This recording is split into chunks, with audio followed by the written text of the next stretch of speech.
Hey guys, it's Ian again. Today we are going to give you an introduction about the conditionals in JavaScript. Conditionals are coding structure behind the logic of programming. With conditionals, you are able to insert different actions based on different conditions.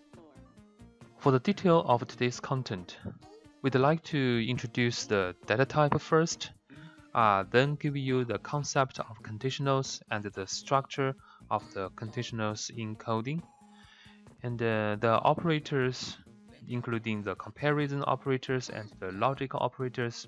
At the end of this video, we'd like to give you some exercise as the implementation of conditionals.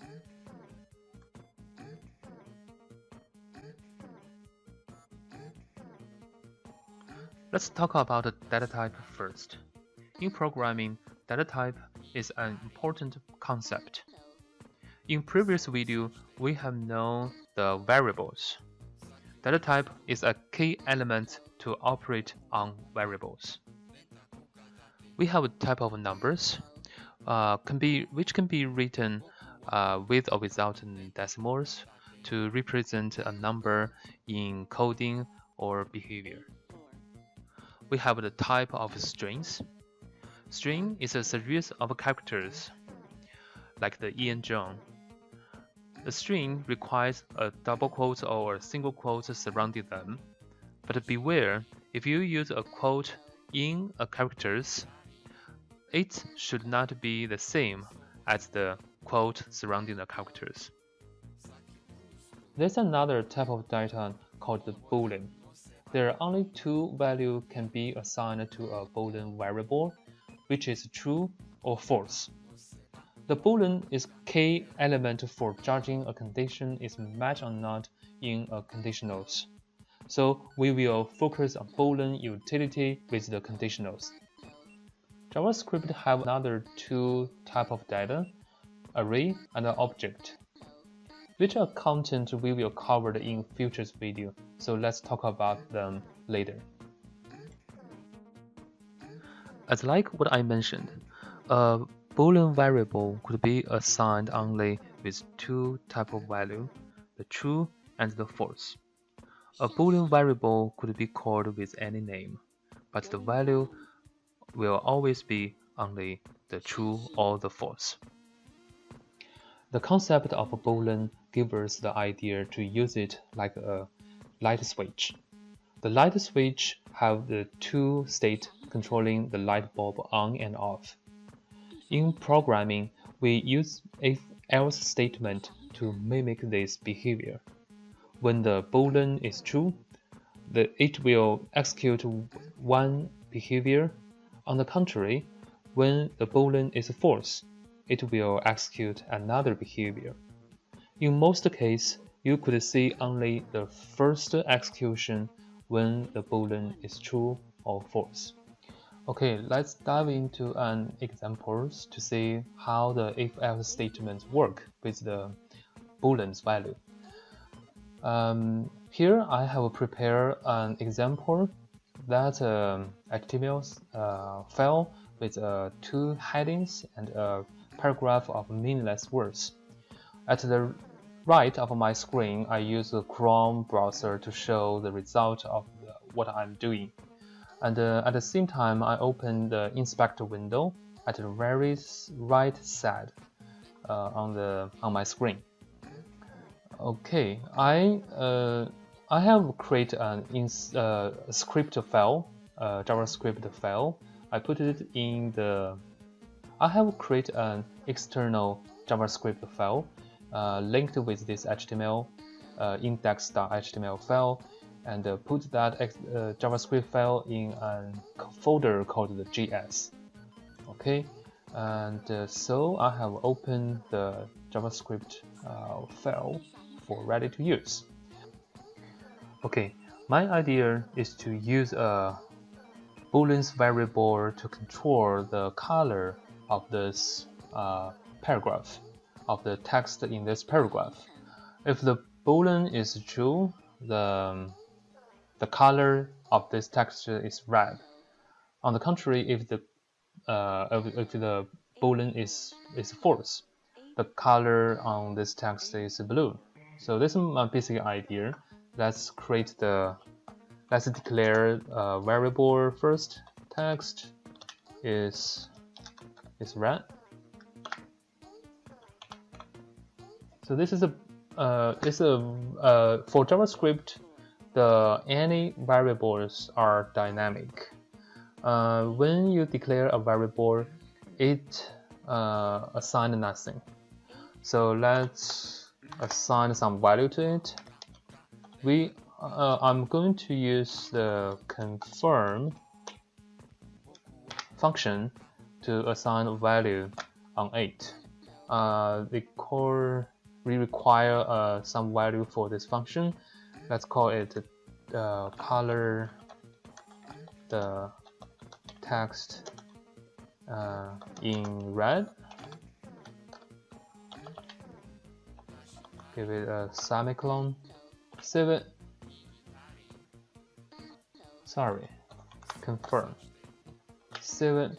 You will find a pop-up window appear, and with the value you just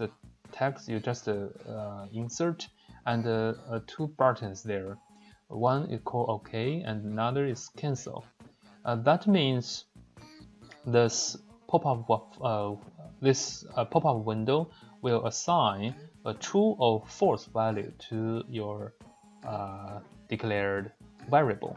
So now let's click the OK, and you'll find nothing, because I just declare and assign a value to that variable. We did not execute anything. Let's see what the variable looks like with the console.log action. So insert the text is red, save it. Now let's click OK again. In the inspect window, you find the value of the text is red is true. Okay, if we refresh the pages and click the cancel button, now the value of this text is red is false. That's great. That gives us the chance to control something with the value of the text is red of this variable. If we hope to change something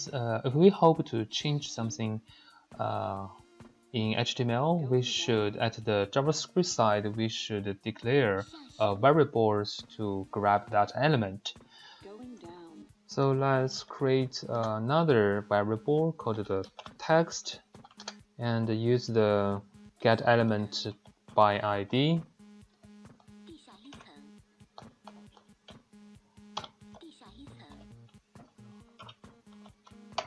To get the elements. So I have called the text, called the paragraph. I have assigned an ID called the text to this paragraph, and use the text as the ID. Yeah, and now it's time to use the variable to control the color. Now it's time to use the if-else statement to execute different action based on the variable we have declared, which is the text is red. So let's press the if and press the tab button, tab key twice. It will give you the basic skeleton of the if statement. There's no else statement there, but we can finish by ourselves. Okay, now you have a complete if else statement, and in there, now let's use our variables to replace the true. So text is red. Okay, this is a variable. For execution, for if the text is red is true, we are going to use to grab the variable, the text, use the style, and to access the color of that style equal to red, right? That's our plan. If the text is red is false, that means the text style dot color equal to blue. Let's see what happened. Now the color the text in red. If we click yes, okay. Now they get the truth value of this variable. Okay. If I refresh the pages and click cancel, now the text is in blue. Okay, great. It's easy, right? But in most cases, we usually use comparison operations to get a true or false value to replace a simple Boolean variable here. That's required comparison operators to achieve that. So let's get into that. Comparison operators can connect any of two variables, compare their values, and use the answer as a condition to execute a behavior or another. We insert the operation in the bracket following the if. Here, the examples, we use a comparison operator called the bigger than. That means if the value 1 is actually bigger than the value 2, then the if-else statement will execute the behavior A. On the contrary, if the value 1 is actually less than the value 2, that means the if-else statement will execute behavior B. In some cases, you can see the bigger equal than operator between two values. The operation will not only check if the value 1 is bigger than the value 2, but also will check if they are equal with each other. If we want to check the less than situation, we will use the less than or less equal than operator to compare them. If we want to only check the equal situation, we need to use the equal operator to see if they are equal with each other. It's a double equal mark. Using the equal operator means to check if value 1 equal value 2, then it will execute the behavior A. If value 1 not equal value 2, then we'll execute the behavior B. In some cases, you can find one comparison operator that have 3 equal marks. It is also equal operator, like the one with 2 equal marks, but the utility of them are different. If the comparison need to check if the type of the two variables are same, as well as their values, you should use the operator with 3 equal marks. On the contrary, if you hope to compare their value regardless their type, yes, is that possible? Please use the one with only 2 equal marks. For example, if we compare a number 1 and a string 1 with a double equal mark, what's the answer? It's true. But compare them with a triple equal mark, the other equal operator, what's the answer? The answer is false. That's because the type are different. One is a number and the other is a string. The last comparison operator I want to cover today is not. We use an exclamation mark to represent it. Usually, for if-else statement, we insert it before a Boolean variable with an exclamation mark, the value of the variable reversed. For example, in the conditionals bracket, if the value 1 is true, to be there with an exclamation mark, its value is false. If the value 1 is false, to be there with an exclamation mark, its value changed into true. In some cases, we put the exclamation mark and an equal mark together as a not equal comparison operator. It used to compare if value 1 is not equal to value 2. Based on this condition, the if-else statement will execute behavior A or behavior B.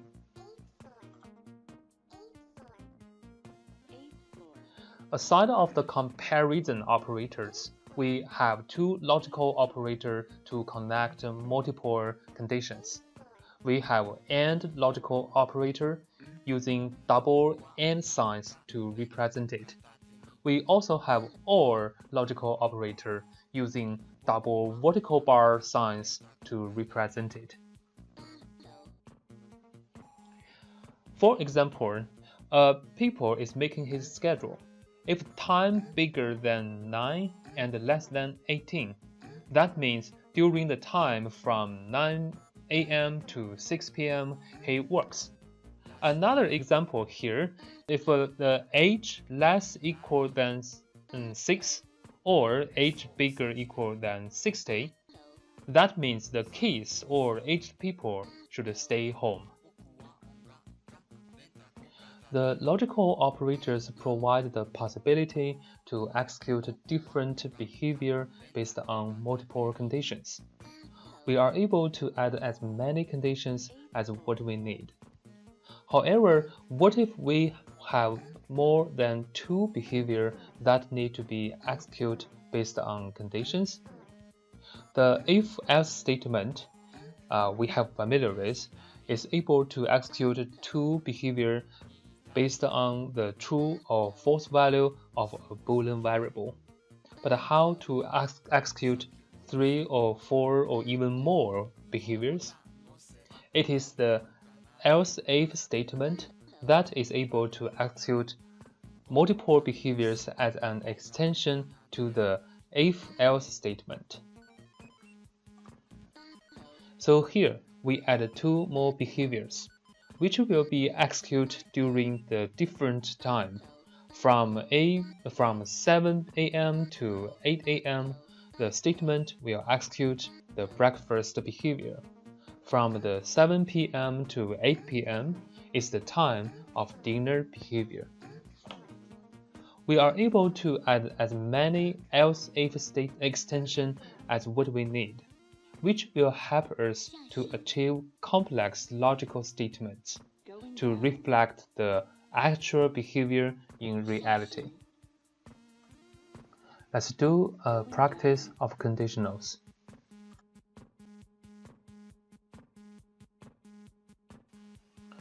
Okay, what we are going to achieve is to use a walk button to show the three images one after another. That means if I click a button, one will appear and the rest of two will disappear. If I click again, the next one will appear and the rest of two disappear. That means when the last one images appeared, then I click one, it will go back to the first one. The first one will appear and the next two will disappear or hide by the program. If I keep clicking the walk button, the same process will loop again and again. At the development side, I connected this HTML file with an external style sheet and an external JavaScript file. Okay. For style sheet, add some decoration to the buttons and add a flexbox to the div that contain the three images to arrange them horizontally. For JavaScript, there's nothing there, so let's create the looping work experience from scratch. For programming, we could see the hiding and showing the three images at the three states. We could use conditional statements to achieve this. So at first, we need to access the three images from the JavaScript. So let's declare three variables to access that. Maybe mg01 equal document guide by ID, and the ID, let's check. I have assigned an ID to the images 1. That's called the walk img0.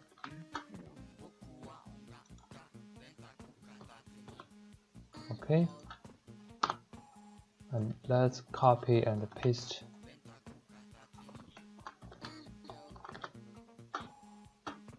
and change the details there.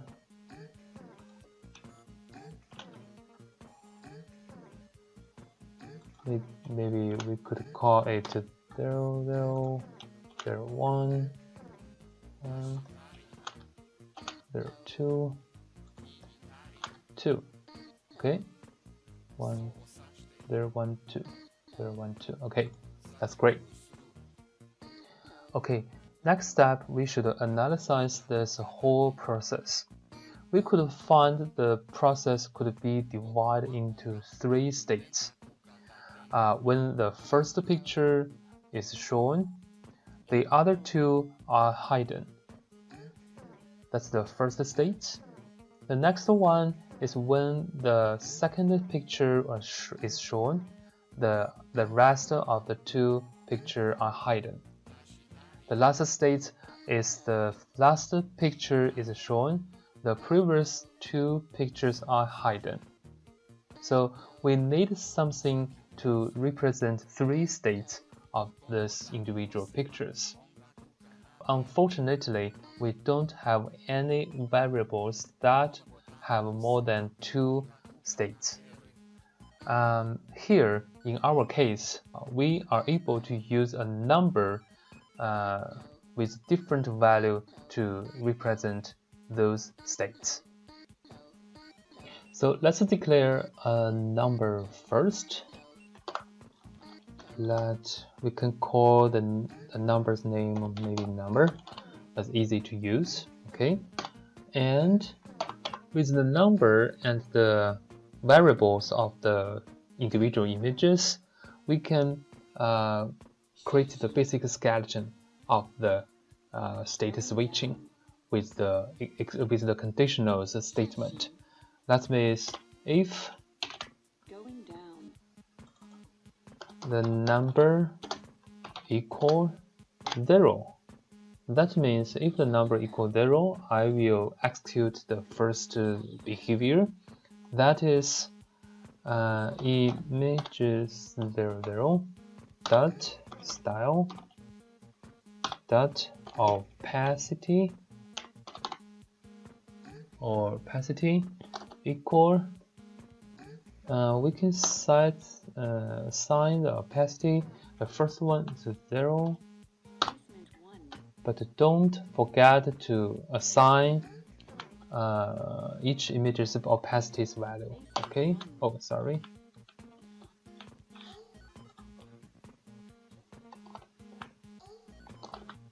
And let's change the some details. Okay, 1, 2, and should be 0 because we will hide the last. We will hide the second and the third pictures there. Okay, now we can use the else if statement to create the second condition and behavior. So the number equal to 1, we still use this execution. So on images to the second state, we should set the second image's opacity to 1 and 0 to others 2 pictures. We need another else if statement to set the number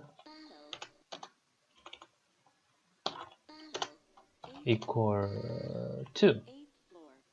That's represents the third statement. Okay, and we set the first 2 opacities with pictures opacity value to 0 and the last one to 1. Okay, and save it. Okay, this is the basic structure of the state switching. But there's a question here, and that is how to change the number to switch the states. Don't forget, we will use the walk button here to change the switch. So maybe we use it to change the number first, then use number to trigger different states. I have already created the onClick function for our button, so and call the click to walk function. So let's create that function. Click to walk. Okay, in that function, when the function call, we should add 1 to the number. That means the number will equal number plus 1. Okay, if the number is 0, when the function called, the number will be 1. If the number is 1, when the function called, the number will be 2. We could use a plus equal operator to achieve the same result. Okay, great. And let's insert our state switching conditionals coding lines here, and to save it and to see what happened. But you will find there's nothing changed. Okay, we could use the inspect window to check what's in the console, but we didn't console anything. So let's log the number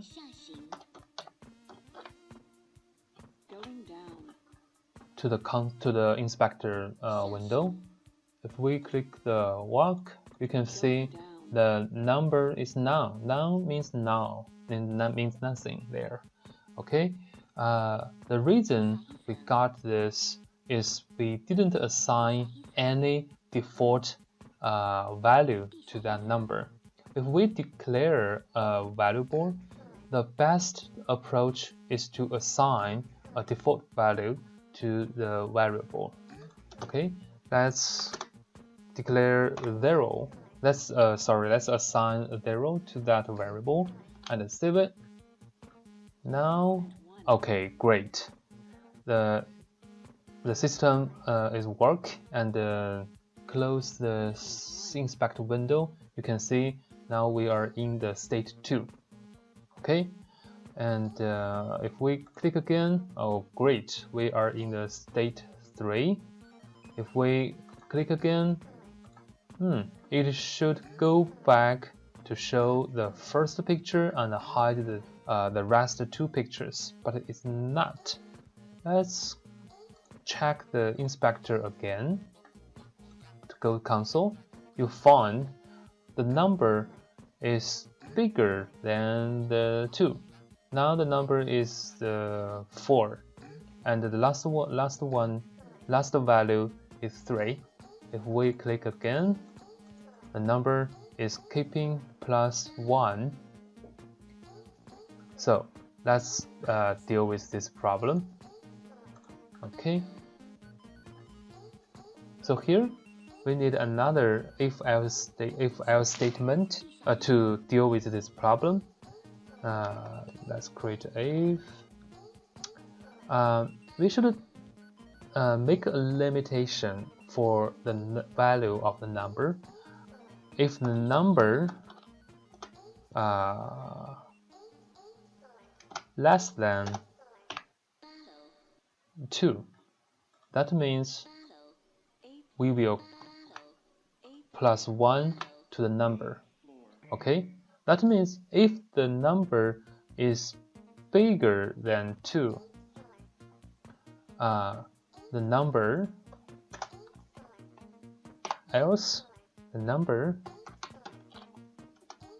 will be 0. Okay, that means if the number is bigger than 2, that means it's 3. Let's change the number to 0. That is a looping. Okay, that will trigger the 3 statement again and again. Let's save it and let's see. Great, we have achieved the result. Okay. Yeah, that's all for today. I hope this demo and the conditionals knowledge is useful for your project development. And thanks for watching. Bye bye.